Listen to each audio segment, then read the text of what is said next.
Let's see. Okay. Hey, Hey. how are you? Hey. I'm good. How are you? Good, good. Yeah. Trying to Yeah. get it all done, trying to get it all in. Yeah. Yeah. I feel like that's everybody's general response during quarantine. How has quarantine been treating you? It's weird to say that we're busy, but because everyone knows you're trapped at home and that you don't have to factor in LA traffic, and it's kind of hard to say no, because it's where else are you going? Um, it's a lot, you know. Yeah. Everyone wants a lot, and their expectations are very high, and so you're trying to deliver and stay productive and be present with your family and so it's been busy I hear that. busy and a challenge and very nerve-wracking Hmm. at the same time. Yeah, I hear that. But I'm really glad you said yes to us. I will say Yeah, that. no, And you of look so course. great. Your hair looks good. Thank you. Congratulations on welcome to the party. Thank you.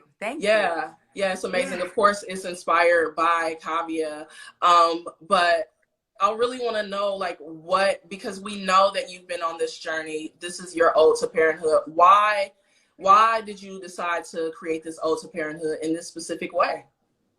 because I think a lot of times, especially in marginalized families, our family ties and our bonds and even creating our family isn't always one way. It could be a family friend down the street that just lives with you now, and there's no legal paperwork. There's nothing. Sometimes it's adoption, like with my mom at 60, who started adopting her first child. Now she's 73 with three children. Could be through foster care, adoption, or our family. We were able to have Cobb through our surrogate, our awesome surrogate. But just creating a space to welcome the introduction of a new family member. And also, like, after so much heartbreak, I wanted a celebration. And I wanted to create the space to let people know that all of our stories don't have to match for them to be beautiful and valid and real and deserving of love and celebration. Yeah, you deserve. And I think that's so important, especially because I feel like especially Black women, we're stigmatized when we do go non-traditional routes or, have blended families. And I love that you've been such an advocate for normalizing that and destigmatizing it. Um, on this Because journey, on this it's motherhood, normal, right? it is. And I I don't know grew up why with it is. our family. We always, my cousins, neighbors, everyone, we were the house that people came to stay, and got enrolled in school, and you just became a part of the family. And later, when I moved, and we weren't my family members weren't right down the street, trying to explain who the person that wasn't blood related to me was in our house and why I call them family. Now I'm kind of like, I don't need to explain anything to you. It just is. And celebrating the existence of all different kinds of families. And yeah, and sometimes it's just you need that space. I've been cussing a lot. I'm trying not to cuss. That you just need this space to exist and be okay with celebrating whatever it is that exists in your household. And it's Yeah, beautiful, you know? yeah. Through that celebration, what have you learned about family? That a lot of people were like, thank you. Um, it's hard sometimes to see yourself reflected in media, or literature or TV shows or film. We tend to normalize one way of doing things, and anything that is outside of what society has told us is the right way, we either try to erase it or minimize it, and certainly we don't celebrate it. And so just the sheer number of people, like, thank you for creating a book with a happy Black family, where you see hair texture and facial expressions, and you're like, oh shit, like, damn, okay, yes, we are there. We are woefully missing so many elements in media that are more representative of all different kinds of folks. and certainly all different kinds of families. So it's just been a tremendous outpouring of support and visibility, and just thanking us for, you know, creating something that allowed for more space for more people to be Yeah. visible. Yeah, the images are so rich. I love how black and beautiful it is. It's such an adorable book. Um, you That's recently Ashley said, Evans.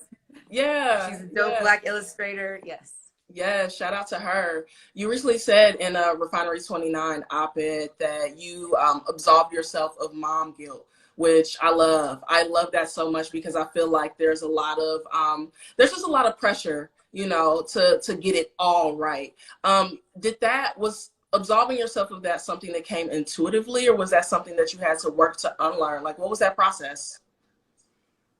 I think because I'm a OG vet, you know, of life. By the time, but I'm a rookie at being, you know, the mom to Kavia James. So I wasn't sure, you know, as a step parent, because just the nature of my life throughout most of their life has been working in a whole other state during the week, and then being home for 36 hours on the weekend. I didn't have space to feel guilty.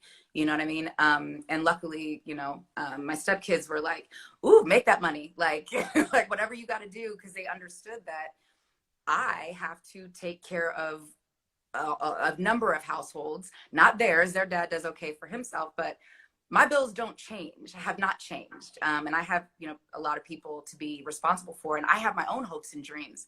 So they never made me feel guilty. No one ever made me feel guilty about having a full life and a career that I loved.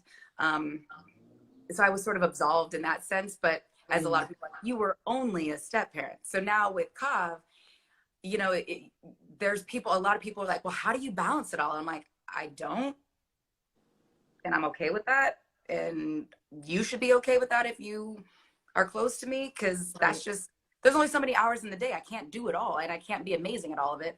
So why, you know, like, why guilt myself over something that's actually impossible to achieve? And I just try to surround myself with people who aren't going to judge me or make me feel guilty. You know what I mean? Like, if you see that I need some help, I would appreciate it, you offering it. But what you're not going to do is make me feel guilty about having a big life. And my big life is making me a better mother. Hello. My grandmother had 8 kids, and I remember she told me that with each kid, like, you are always learning as a parent.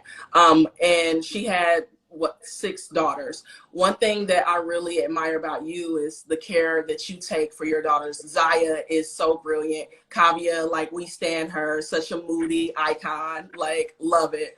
Um, what have you learned, especially about girlhood, Black girlhood, and how it should be revered in raising them?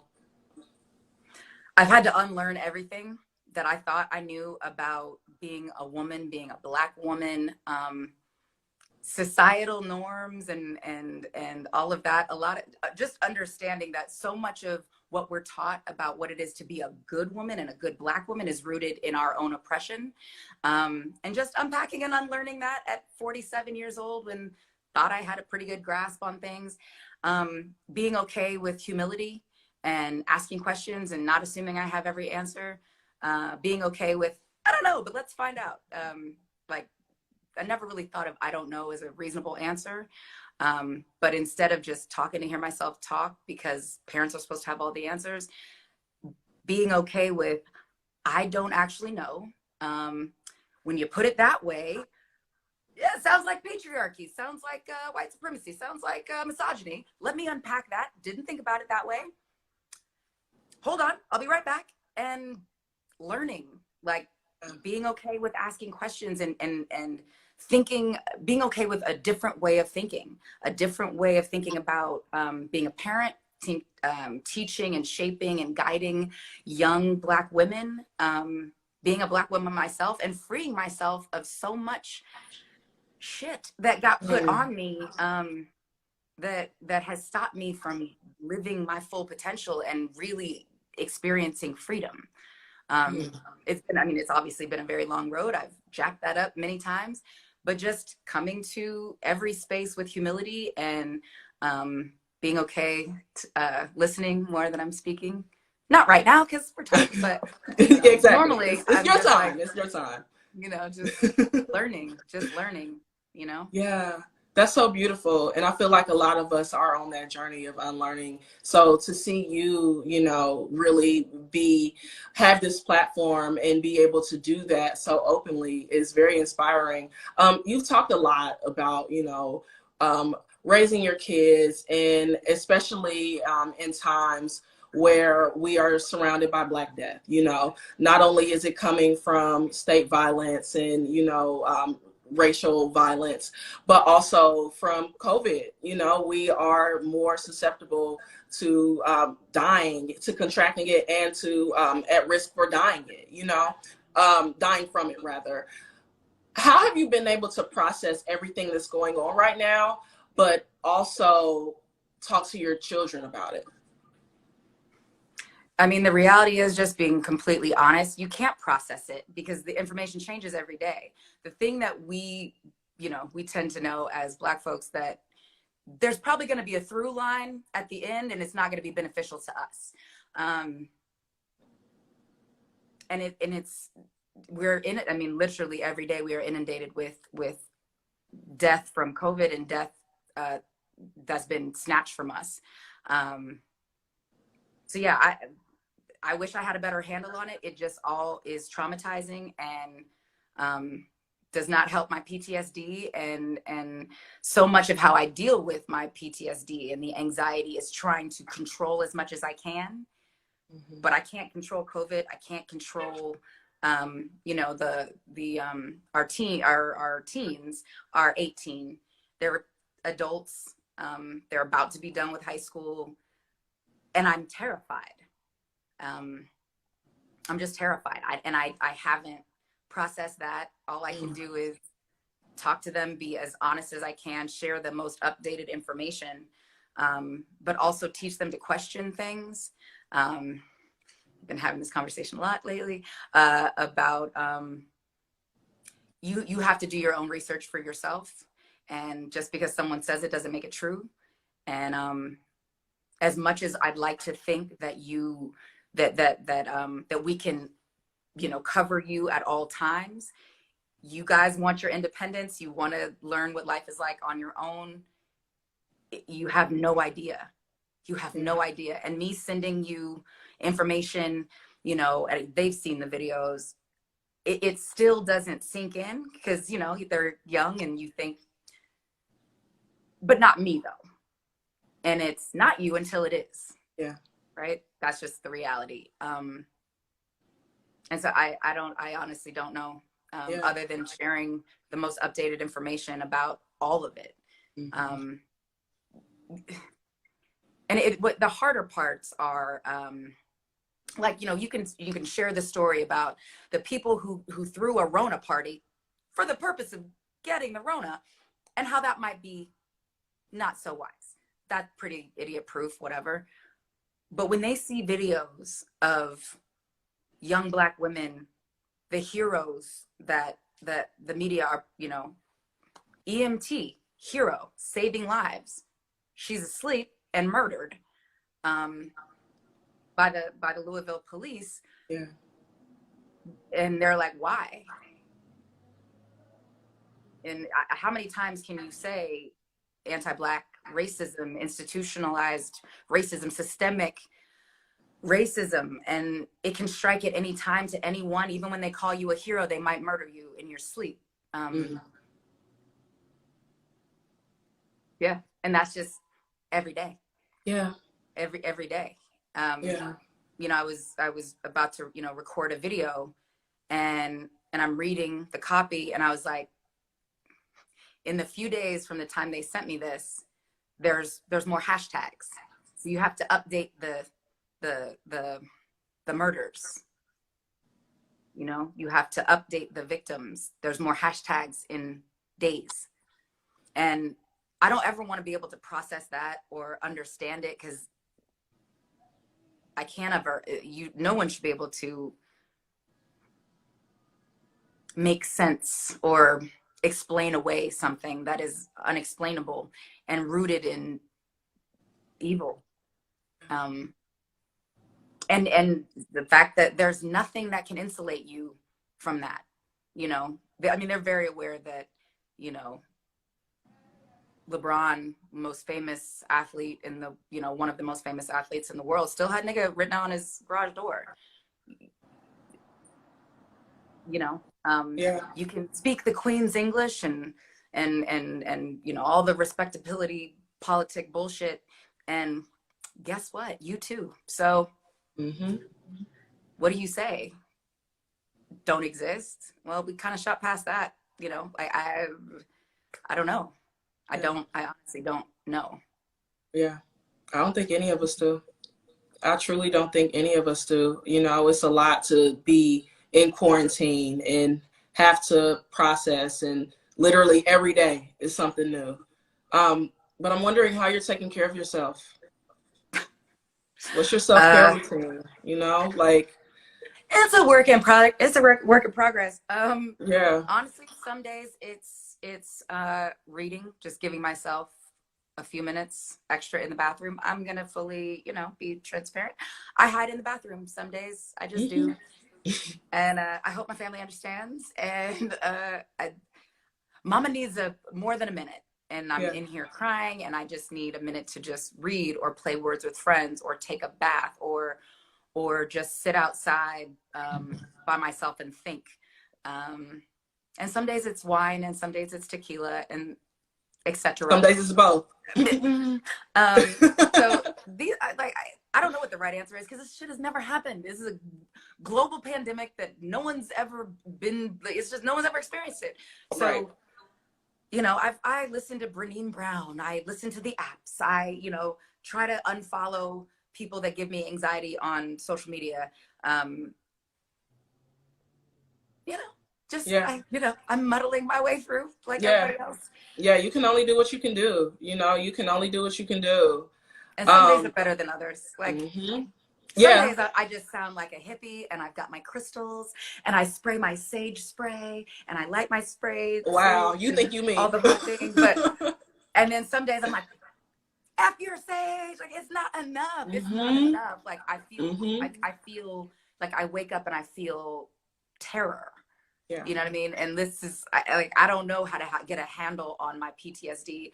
There's not enough Zoom therapy sessions that I could have to prepare me for this. Hmm. I have those as well. I'm a big proponent of therapy. Um, but yeah, however you get Yeah. through the day is perfect. Yeah. Yeah. Day by day. Today's Day by day. day. Some good news. LA's Finest will be on Fox this fall. Congratulations on that. Yeah, ass Um, backwards, and we will take it. right. Right. No one has ever done this route, like where we were an NBC pilot that got passed on by NBC. We launched Spectrum's streaming platform, and then we end up back on a different net. It's just never been done, and I'm just Hmm. grateful. And everyone whose you know, jobs are on this show, we're just grateful, you know, to Yeah. have another opportunity to to work Yeah. and to be Yeah. seen. And it's never been done, and we're like, yeah, we'll take it, we'll take Yeah. it. Yeah, but I So know it happy. has to be a breath of fresh air, you know, especially because, you know, as you noted, I believe that was last week, Black Hollywood, they are suffering, you know, at a disproportionate rate than, you know, others, their white counterparts. Um, and I love that you are not only in front of the camera, but you're also behind the camera, you know, with I'll have another. What support, what resources do you think Hollywood needs to give Black Hollywood, or does Black Hollywood just need in general post Corona? Or I don't even know if it's post Corona, but like, you know, in this Period. new reality, you It's know? well, we don't. None of us know how we're going to come out of this, right? Right. What Hollywood's going to look like. You know, you see people's deals being announced every day, but we none of us have any clue about when they're going to open up Hollywood, what that looks like. Can you do that without a vaccine? Like, nobody knows. Like, you know, somebody asked me the other day about romantic scenes, and I was like, most scenes are still like this, but you're not making out with somebody. Like, all my scenes with Jessica are about this close. um can you have, like, what is it gonna look like? Mm. um So if we don't even know how we're gonna work, I don't know, like the information is obviously going to change, but what I do know is that when we get the information, or whoever, whatever gatekeeper that, you know, that is in the marginalized communities gets that information, you better fucking share it. Sorry, I'm cussing again. You better share it. I don't know. I hope one of the things that people take out of this is that success can look different. It doesn't. It can be a redistribution of wealth, opportunities, resources. You can share resources and information, and it doesn't take anything away from you. It's not going to negate your accomplishments if you share information that is critical to more success and more opportunities. You know, one of the things that we've all been discussing in the last couple of days since the death of Andre Harrell is one of the things that made Andre so special. And if you guys have a chance to watch The Black Godfather about Clarence Avant, there's a whole section in there about Andre and Clarence. But if there's not those people who are willing to hip you to game and pull you to the side, good or bad, you're doing a disservice. Like you are stopping progress when you don't share information. And Dre, he did that constantly. And it was so beautiful. And he gave you praise. Like, I didn't even think he knew who the hell I was. And the first time I met him was at this club on Sunset years ago that used to be popular. And usually in my crew, I was the good personality chick, and I was with the you know, the more typical LA hot girls who got the ton of attention. And they're like, oh, but your other friend, yeah, the brown one, she's funny. And I'm like, I'll take it, like whatever. We were at one of those tables, and most of the guys that were coming up were trying to talk to my friends. And this guy kind of leans over our table and he said, I hope you know you're going to be a star. I was like 23. I hadn't done anything. And so I doubt he saw Saved by the Bell, the new class. And I was like, thank you. I'm like, he's going to ask me about my friends, or he's going to be a creep or whatever. And that's all he said, and walked away. And it wasn't through years. I've run into him like years later. And he said, do you remember what I told you? And I didn't think he would remember me. I thought it was like a line or whatever. And I said, okay, I didn't think you were going to remember, but you know, in that crowd, especially, like, I was never seen. Nobody ever thought of me as anything. And you said that, and I really haven't forgotten it. And, you know, star is you know, subjective. You go from it girl to shit girl, but like, to have somebody see you, you know, and then from that point on, like when we actually became friends, he always hit me to game, you know, like Dre, you know, he went into, later he went into TV and film stuff, but he's a music cat. But the worlds are very similar, and how you negotiate contracts, how you bridge those communities, how you put people on, how it's okay to decenter yourself in a narrative and still consider it success. And to have to for the world to be without people like Dre, it just sucks. But we have to pass that baton and give that information enthusiastically, you know. When we talk about, you know, my friends who, you know, gig, right? So if you're in hair and makeup, whether you're in the union or not, people who had gigs in January, you have 90 days to get paid, right? So if a company that you had a gig for in January declares for bankruptcy or they're furloughed, the check that you were expecting in March or April isn't here. So when I talk about Black Hollywood, I'm not just talking about actors that you've heard of or the famous producers or directors or whatever. The Black Hollywood that is the nuts and bolts of Black Hollywood, people you may never know their names, but they're equally as vital and as important, and we can't forget their stories and their plights. And even if you had a steady gig, those checks may or may not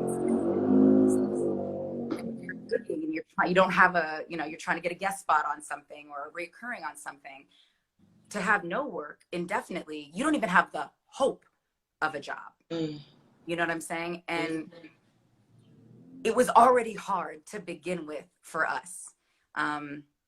It's hard for, you know, all marginalized folks, but when people think of Hollywood, they think of rich folks, and even the rich folks that you think are rich folks, it's not always what you think. Right. And missing money affects us all, and because we're all interconnected. And yeah. Yeah. Yeah. Yeah. It's a lot going on. That's such a beautiful story about Andre. Gabrielle, thank you so much. I really appreciate you taking time out to speak wisdom, drop knowledge. You know, I feel like every time you speak, it's just like everyone is hanging on to your every word. So thank you so much. No, thank you for having me. I appreciate it. Yeah, no problem. Stay safe and take care of yourself. Yeah. And all you guys that are commenting, thank you. I can't, I'm not that talented to be reading and looking, but thank you guys all for showing up. I appreciate this. Yes, thank you so much. Take care. Bye. Bye.